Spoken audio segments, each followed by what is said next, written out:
Just if you don't have active clients, just to get a portfolio going, this would be a really good spot where you could say that I have social graphics, I have logos, I have flyers, I have business cards, I have website layouts. You can just get a whole collage of different projects going. Hello guys, and welcome back to our channel. Today's video is going to be covering 8 tools that I would suggest all beginner graphic designers to use. Some of these tools are going to be tools that I just actually found out about. That's the great thing about the internet, is that you're constantly learning every day. There's something new. And then a couple of these things I've actually used, and then some of them I actually still use on a daily basis whenever I'm designing a logo or a flyer, or whatever it may be. So without further ado, let's jump into those 8 tools. The first tool is going to be called PixelArm, and it's basically kind of like an editor, really similar to Photoshop. And I actually think you can upload Photoshop files to PixelArm. Basically, Pixel is another editing software. So if you can't splurge for like Adobe, and that's the second one we'll be talking about, PixelArm is another editing software that you can use. So the next tool is going to be the Adobe Creative Suite. Now, this is a suite that I primarily use and I really enjoy using.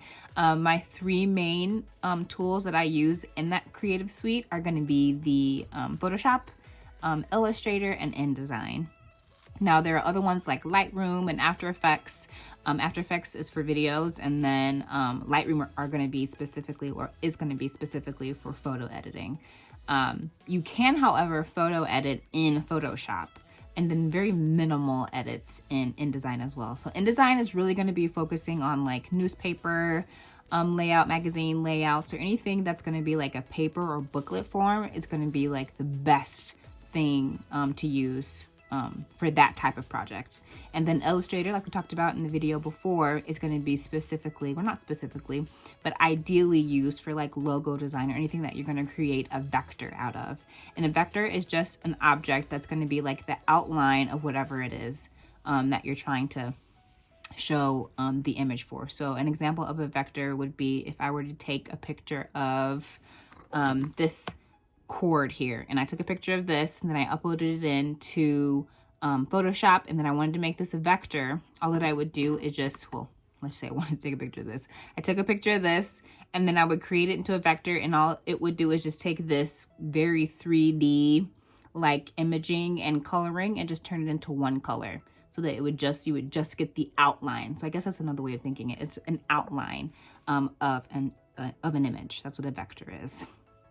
So that's going to be ideally created in Illustrator. And then Photoshop is kind of, that's my home dog. I love Photoshop just because you can really do everything in it. Of course, doing things like page layout is kind of annoying to do in Photoshop because you have to create a single file for each thing instead of making it all in one big thing like in InDesign.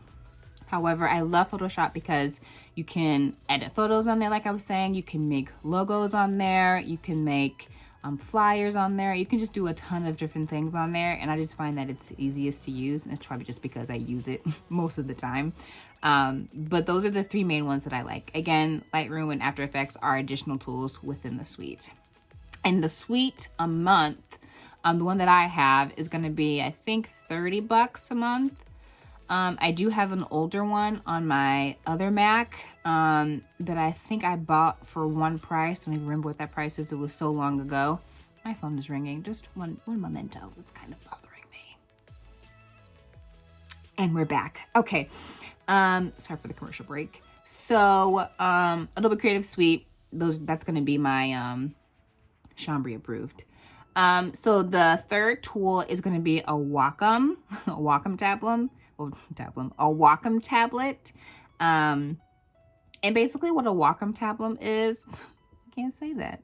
Basically what the tablet is all that it is, it allows you to draw directly on the tablet, and then it uploads into your computer. So this is going to be perfect for illustrating again. If you are drawn inclined, or if you can freehand draw really well, I can't do that. That's one of the skills that I have to learn, which is kind of why, again, I started like with really hardcore logoing and only doing logos. And then I kind of fell off and kind of got crusty on the skill. So now my freehand drawing is just, again, a little crusty. But those who do very well with the drawing, this would be your best friend. All that it is that you have a special pen with it, of course, just like an Apple or any other tablet that's out nowadays, except this one is specifically designed for creative software. So you would draw on it and then it would upload to your laptop or computer, whatever you're doing your work on. So that's what a Wacom Tablet is. So look that up because it's a really good tool for specifically logo design. The fourth tool I think we're on is called PixMarker. Now this one I haven't heard of, but when you start designing different things like logos, flyers, whatever it may be, before you get paid, you want to add a watermark. That's just to protect your work, and it really does depend on what client you're giving and what client you trust, what client you don't. I actually should start doing this. So this is one of the tools that I was talking about where I didn't even know existed. And you could very easily do this in Photoshop. It just create a watermark, just create like a white text layer and then put whatever your logo is or whatever your name is, and then just kind of space it out and make that a standard watermark and save that. However, this seems to do it for you. It says this tool lets you insert a watermark of any kind of image in a simple way. PixMarker is very helpful for copywriting, also shielding unique and significant work featured online. So I would absolutely take a look at it. It seems like it would be a great platform for someone who wants to kind of just quickly get their work covered before they send it out, because sometimes you don't want to, sacrifice your work with a watermark, but I think it's better safe than sorry. So tool number 4. Tool number 6. Tool number 5 is called InDesign Secrets. And this is basically, again, a really cool tool that I didn't even know existed. This is great. Giving you guys this video has given me some more research opportunities and helped me. So thank you for listening and having me do some research. So basically, InDesign Secrets is basically what it is. It's basically a website that gives you insights on new software updates within design specifically. So if there's any new tools, new features that you can do within the program, this is kind of going to give you like a heads up on what to look out for. Another thing to note also on that, again, YouTube is a really great researching tool for different tools that come out each year. But each year for Adobe, for example, they come along with new tools, whether it be a big difference or like a small difference, whether it be the color, layout of the background, whatever it is.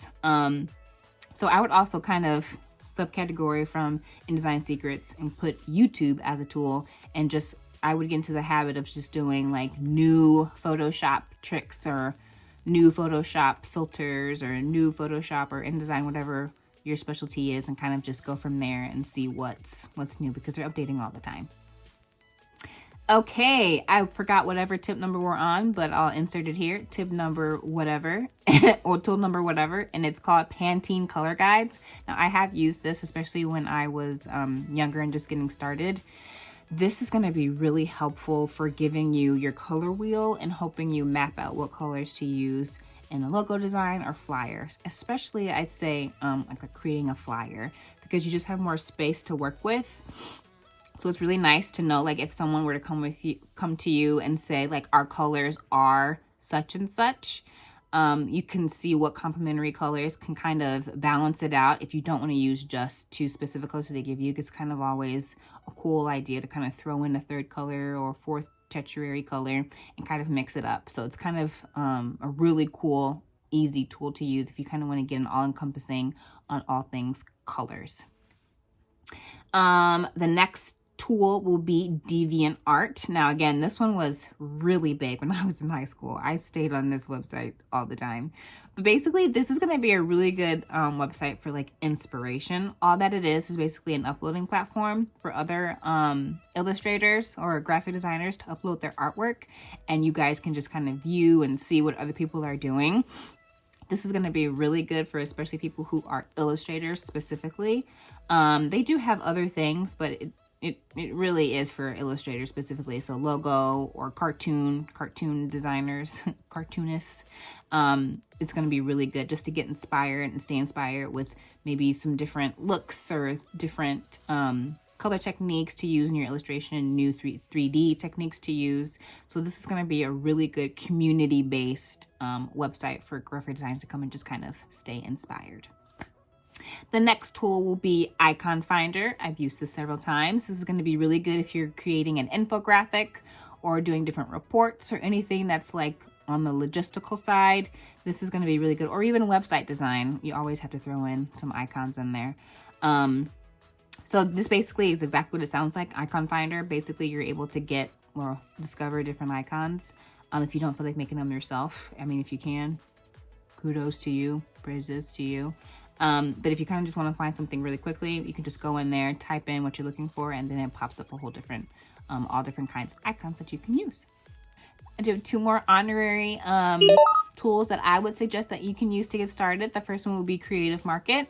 This one is going to be a really good tool because it allows people to go on here and buy logos and buy flyers, templates, and buy social media graphics, for example.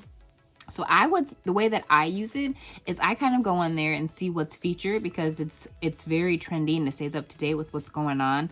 I kind of just scroll through it and see what people are buying and what people are commenting on the whatever the product they're buying. Let's just say I was a small business owner, and I am, but I didn't have any graphic design skills. I could go on Creative Market and look up and say, I want a very feminine logo for, a hair company. If I wanted to start my own hairline or something, I could go on there and look up hair logo, find a hair logo that I like, and then they would be able to design it for me. Or I would buy that exact logo and then just type in whatever I want the logo to say. Or if I wanted social graphics, I would download that whole packet, and then people can comment below on that product and say, hey, love the color scheme, blah, blah, blah, blah. So I kind of always go through and just look through the comments and see what other people are saying so I can get ideas. Also, looking at all this stuff gives you ideas. So it really is a really good tool just to get an idea of what's going on, what's new, what's trendy, but also a good idea of what kind of things you can be creating, especially if you don't have active clients, just to get a portfolio going. This would be a really good spot where you could say that I have social graphics, I have logos, I have flyers, I have business cards, I have website layouts. You can just get a whole collage of different projects going. So that's my first one. My second one's going to be canva.com. A lot of people have been using this.